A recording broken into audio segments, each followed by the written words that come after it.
Could we have another upset-laden week? This time last week, we were shaken with good reason because we had a huge upset week on the horizon. So this week, I got some games I want to look at here. The way we do it on this show is I give you an upset concern scale, 1 to 10. I give you a number on it. So South Carolina plays Alabama.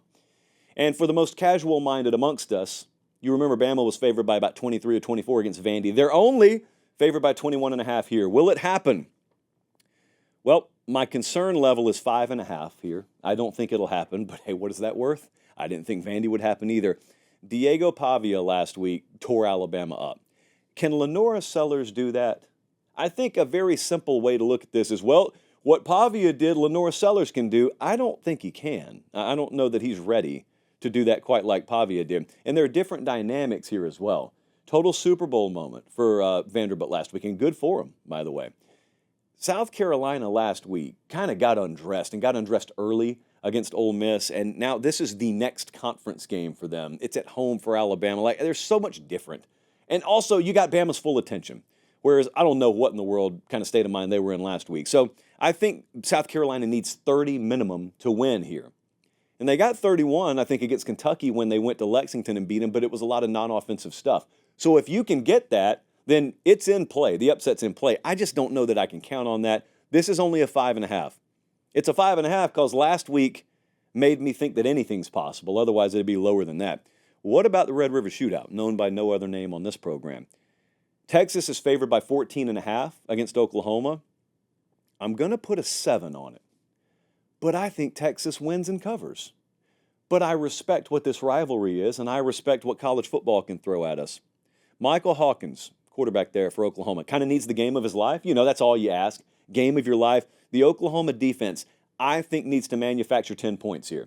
If they can manufacture 10, now that doesn't mean they have to score 10 because it's hard for a defense to score 3 points. But you get what I mean, setting up short fields off turnovers and stuff like that. Or pin someone deep, make them punt, special teams generates positive field position.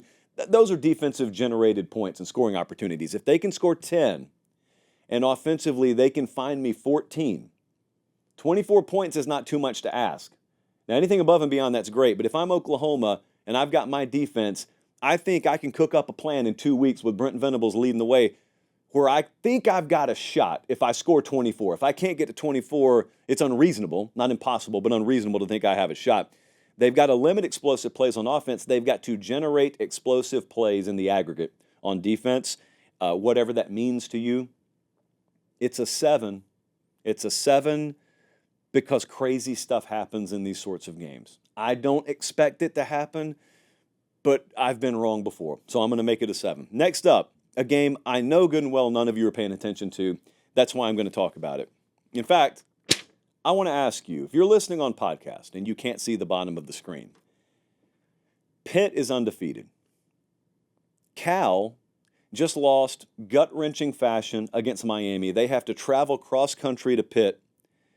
They've already gone cross-country to Auburn. They went cross-country to Florida State. It's their third cross-country trip. What do you think the line on this game would be? 7, 9, 10? Pitt's favored by 3.5.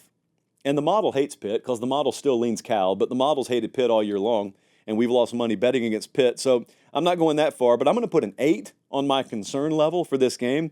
Eli Holstein, quarterback for Pitt. He's averaged 300-plus passing. He's run for 50 or more the last 3 games. His toughest opponent has been West Virginia, and they played him at home. Cal is infinitely more battle-tested here, and they're road warriors, so there's a couple of different ways you can look at this travel thing. If you just believe that the cumulative effect of miles traveled is going to be detrimental to a team, then Cal's going to get boat raced in your mind. But there is another scenario where, all right, this is their third trip crossing 3 time zones. Maybe they're just kind of used to it now. Auburn is barely in the central time zone, but they're right up against Columbus. They're almost in the eastern time zone. So for broad strokes purposes, let's just pretend Cal's gone cross-country thrice. I don't know how to quantify that because we haven't seen it happen yet. But I've got a little concern here. I've got a little concern. In fact, I got a lot of concern. I'm going to make it an 8 for Pitt. What about Florida at Tennessee? Maybe out of all these double-digit spread games, this is easily the most interesting and intriguing to me this weekend. This is a 7 on the upset alert concern meter for me. I think Florida's got a legit shot here. And Tennessee's favored by 15.5. Graham Mertz versus the Tennessee secondary. That's the matchup. because the key to limiting Tennessee is, can you limit explosive plays like we see Thornton here scoring against Oklahoma? Can you limit that? Or can you make them have to hit more than one or two of them? And you do that by limiting them on the ground. And hardly anyone's been able to do that so far this year. And maybe Florida can't do it either, but I have just a little spark of hope in the back of my mind because they held UCF to 2.7 yards per carry last week. And that's really good because that's UCF's bread and butter, and that's not a bad team at UCF. At least I don't think they are. So we see every year teams get left for dead, and you think that they're dead over there in the ditch, and then you're looking in your rearview mirror, and it's like, I saw some movement back there. Is the movement Florida? We shall see. This is a chance to totally resurrect everything about the energy of the team down there. I'm going to put a 7 on it. This bears close watching. And Iowa State, we at Iowa State are at West Virginia.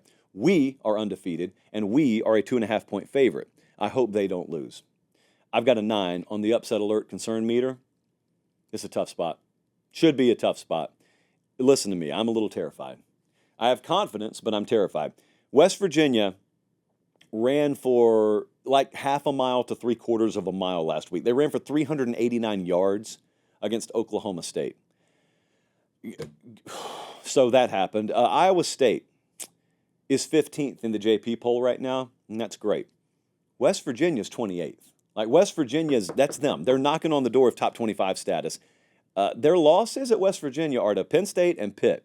They got no conference losses. They're every bit as in this thing. They're tied for first in the Big 12 with Iowa State. So I have concerns. I've got a 9 on the upset alert concern meter.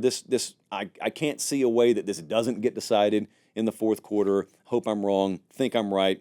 There you go. Those are the upset alert concern meters for week 7.